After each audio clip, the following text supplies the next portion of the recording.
Hi guys, I am about to post your next kind of longer essay that we're going to be doing, and so I wanted to give you a little bit, kind of walk you through what you're going to be doing and how you're going to be doing it, because it is a little bit different than we've done in the past. One thing that we were supposed to do this year that unfortunately we're not going to be able to anymore, is to explore argumentative writing through having debates with each other, which is definitely a bummer because that is a really fun thing to do. And so I'm definitely disappointed. But instead, what we're going to do is I'm going to have you guys create an argumentative essay.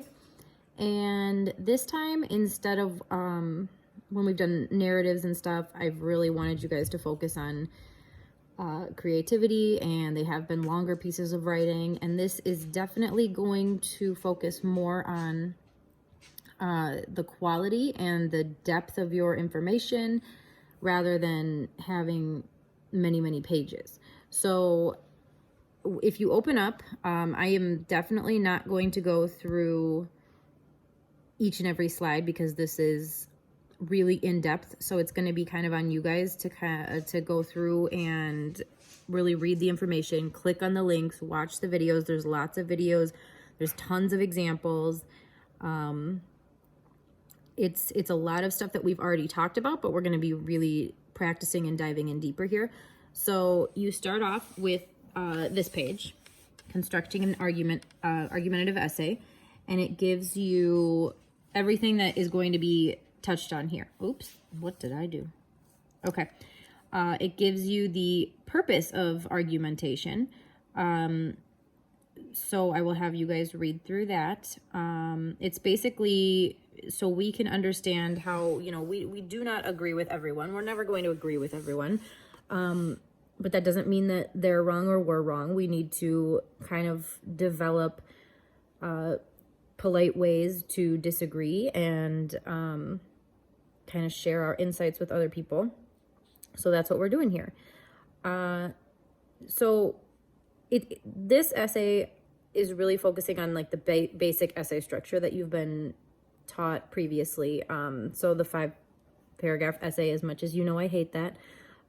Like I said, I really want to focus on the content and the skills instead of how long does it have to be and all that. So it's going to be a shorter essay. Like I said, you're going to be focusing on the body paragraphs, the introduction, the conclusion, the hooks, thesis statement, topic sentences, things like that.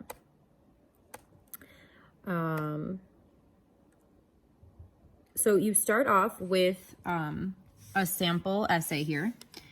And what I want you to do is, going back a little bit here, these are the parts of the essay that you're going to be looking for. So we've got our pre-writing stage, then the hook, the background information, counterclaim, and rebuttal. Why do I keep doing that? I forgot this computer is a touchscreen. Your thesis statement, your evidence, your topic sentences, your evidence, and your elaboration and discussion. So before we go through everything, I want you to kind of see what you already know. So what you're going to be doing is kind of highlighting that sample essay in the different colors that I just gave you to see if you can identify the different parts of this essay. Then you get to the pre-writing stage where you're going to choose your topic. You need to research and decide what your strongest reasons are, gather your evidence and your sources, and then kind of start preparing. So I have given you, when you think about choosing topics, just throwing you blindly into choosing a topic when we aren't there to discuss is how to do that is kind of hard. So what I've done is I've put together a bunch of kind of very controversial topics that you can choose from. One thing that when we debate in class, I don't actually let you choose which side of the topic you are on.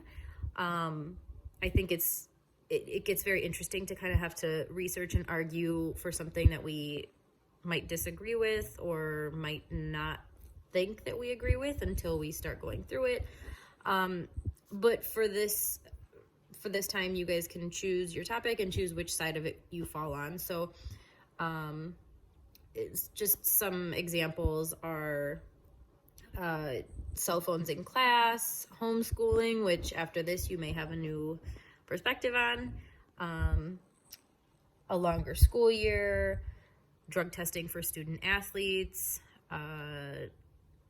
euthanasia, which is people who are terminally ill, kind of allowing them to choose when to die and have say over that.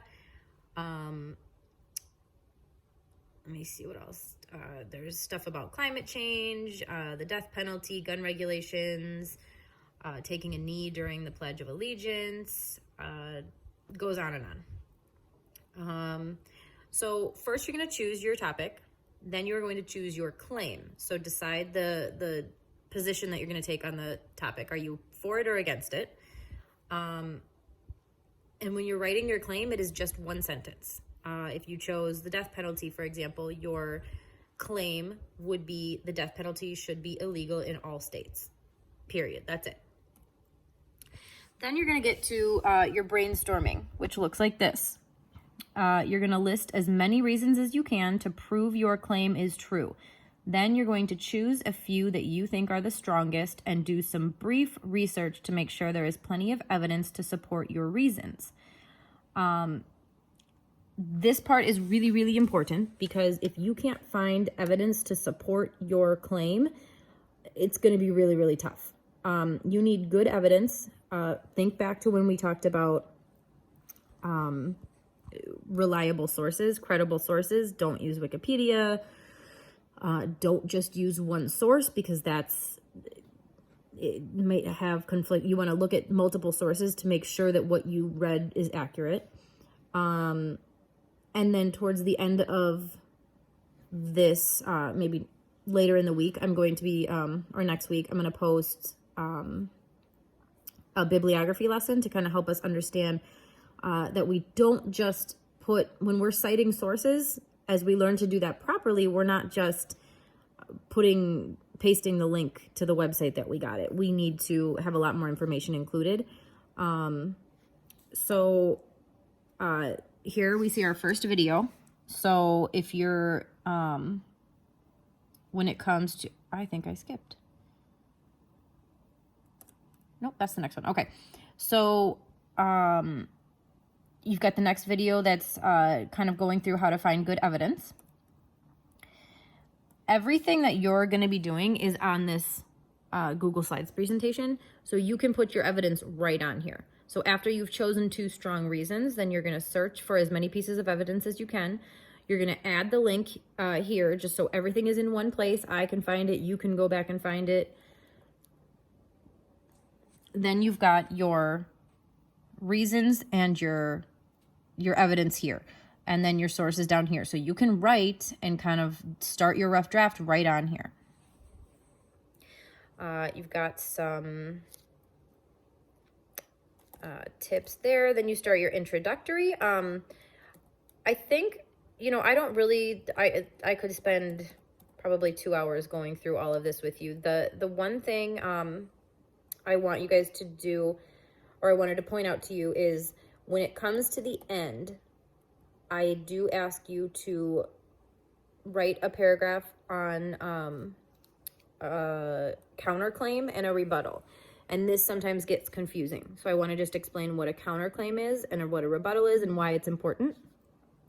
So if you picked your topic and you picked your claim, this is what side I fall on it. You don't want to ignore the other side of it because that doesn't seem well-rounded. You want to bring up the other opinion. It shows that you've thought about it from every angle. So if your claim was the death penalty should be illegal in every state, you do want to at least focus on the people who are for the death penalty, and so you want to address that and say some people might think that because of XYZ that the death penalty should remain in place. However, here's why that's not completely true or accurate, or why I disagree or something. So you want to bring it up, but then you want to kind of shoot it down so that anybody who's going to try and argue against you, they can't. You do have, where is it? Oh, one other thing that one other thing that I am posting is a progress tracker. So since we're not together, and I know people have different things going on, I'm going to ask that you guys open up this document. Everybody has access to it, so please don't be messing around. I can see what people do. So please just type your name in the box where it asks you to type your name. It looks like this. What you're going to do is you're going to type your name over here. It's slipping. Then all you're going to do is you're going to color in the box with the background color with this color once you have completed it. So that way I can look and I can see your name there. And then I look over and I see, okay, about 5 or 6 boxes have been colored in. You know, they're doing really well. They're staying on top of it. This is not something that you're going to do in one day. So maybe you're going to do a little bit each day. Maybe you're going to do 3 things in one day, then you're going to take a break. That's totally fine. But I want you to keep coming back to this chart so that I can see, how you're doing. Let's see, what else did I want to bring up about that? Oh, there's also, at the end, there is some sample essays. I give you how I'm going to be grading it, like what I'm looking at. And then I give you some sample essays of other students and want you to practice grading them. So I want you to look for everything that I'm going to be looking for, and what would you grade that? And then think, how does yours kind of measure up? Are you missing any of those pieces also? How would you grade your own? So once you're done, that's definitely towards the end. I want you to go through and kind of grade those sample ones as well. So that's really all I'm going to say on the argumentative essay. It's very detailed. There's tons of examples. There's tons of videos. So you do kind of have to be more responsible in making sure that you are focused and reading through everything that's on there. But there's tons of information. Remember that if you have questions for me, be specific. Don't just say, I don't get it. Tell me what you're not understanding. I have spoken to quite a few of you on the phone or through Google Classroom or through video chat. I will be more than happy to do that with anybody that's got any questions or you're stuck. Just let me know. So I look forward to hearing from you. If you have any questions on anything else, I do apologize. I have had a very, very sick baby. So she's starting to feel a little bit better. So I'm getting back into grading everything that you've done so far. So thank you so much for you guys that are keeping up with things.